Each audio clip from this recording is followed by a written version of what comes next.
Hello. Before we start, make sure to subscribe to this channel and hit the notification bell to receive updates when we upload new videos.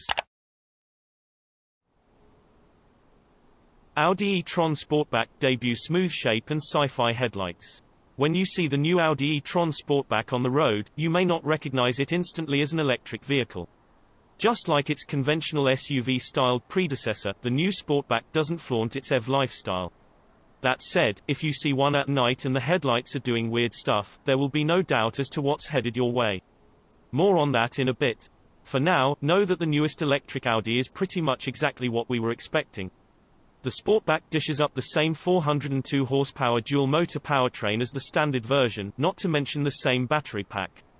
However, range is up to 277 miles via WLTP standards, a 22-mile bump from the chunkier SUV. Mind you, that's the European standard, which is higher than what we'll see on US-bound models. Still, you can expect to cover more distance in the Sportback versus the standard e-tron simply due to its shape.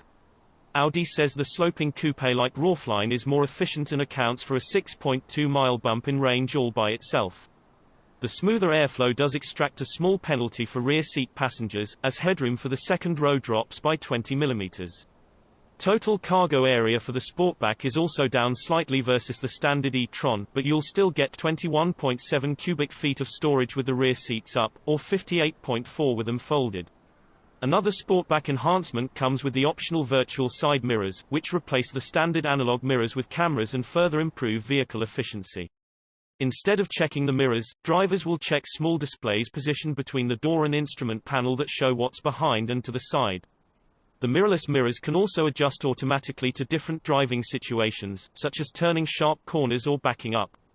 Braking efficiency is also improved, which further helps the Sportback's range. Perhaps the coolest feature of the e-tron Sportback is its available digital matrix LED headlights, units that Audi says will illuminate the road in high resolution. The heart of this system is a small chip with no less than 1 million micromirrors. Using electrostatic fields, each tiny mirror can tilt up to 5,000 times per second. It all sounds like crazy science fiction, but the result is headlights that can illuminate very specific sections of the road, or off the road if needed. The snazzy headlamps can also project specific images, and when it comes to other traffic on the road, light can actually be blocked so as to not blind opposing drivers while still keeping your side of the street well lit. We really like that notion.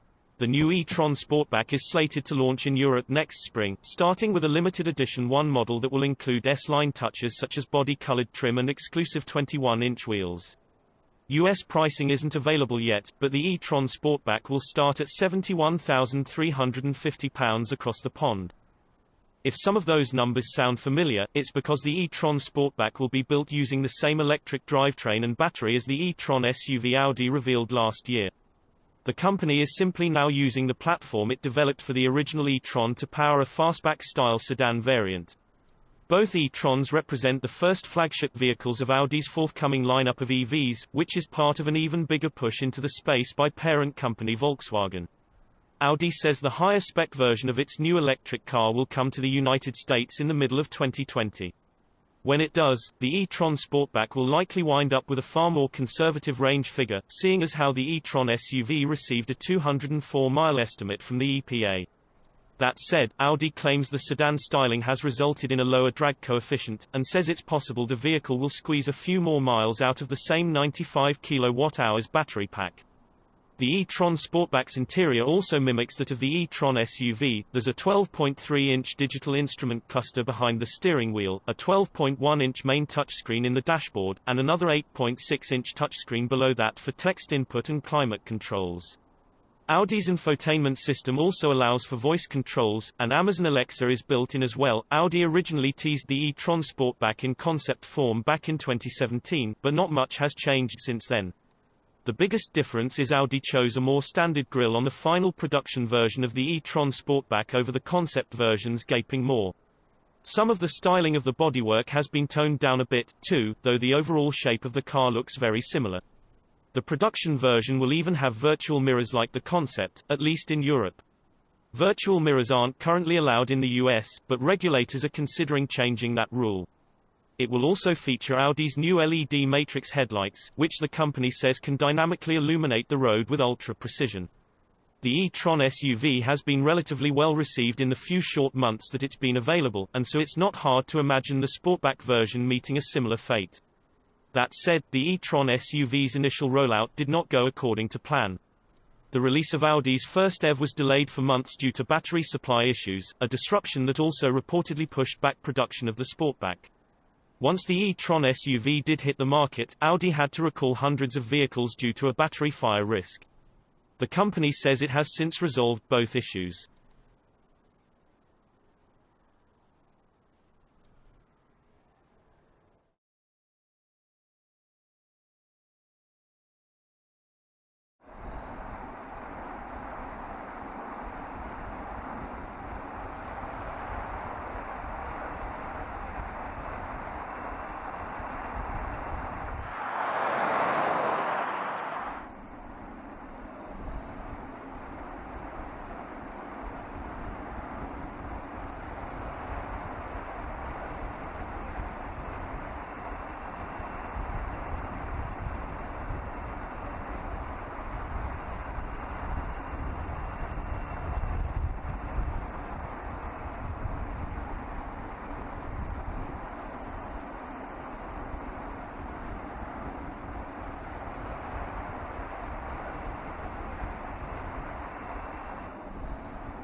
The system is called digital matrix light. We in turn call it DML. It's the worldwide first high-resolution headlamp system in a series car. The system has about 1.3 million pixels, and this allows us to project new fully adaptive light functions and patterns directly on the street. For us, two key facts are important. On one side, we want to increase safety. On the other hand, we want to communicate through the light with the driver and with other drivers. One of the functions is called lane light. It's a light carpet that fills the own lane on top of the low beam with extra light. The function is available on highway and freeways, and it supports the driver keeping the own lane. On a lane change, the light carpet extends to the new lane and shows also other cars that we want to do the lane change. The orientation light helps the driver centering the car in the line and gives an idea of the car's width projected on the road. The dynamic coming and leaving home animations are a welcome scenario for the driver when he starts and ends his ride. When the driver, for example, unlocks his car and opens the door, the headlights project an animation on the ground or on the wall. Technically, a laser scanner detects the surroundings and decides if we project on a wall or on a ground. The driver has the possibility to individualize the system through the MMI. We have 5 different animations, and the driver can choose between those 5 separately for coming and leaving home animations through the MMI in the car.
Thank you for watching, and don't forget to like, subscribe, and share this video. Subscribe to Auto TV.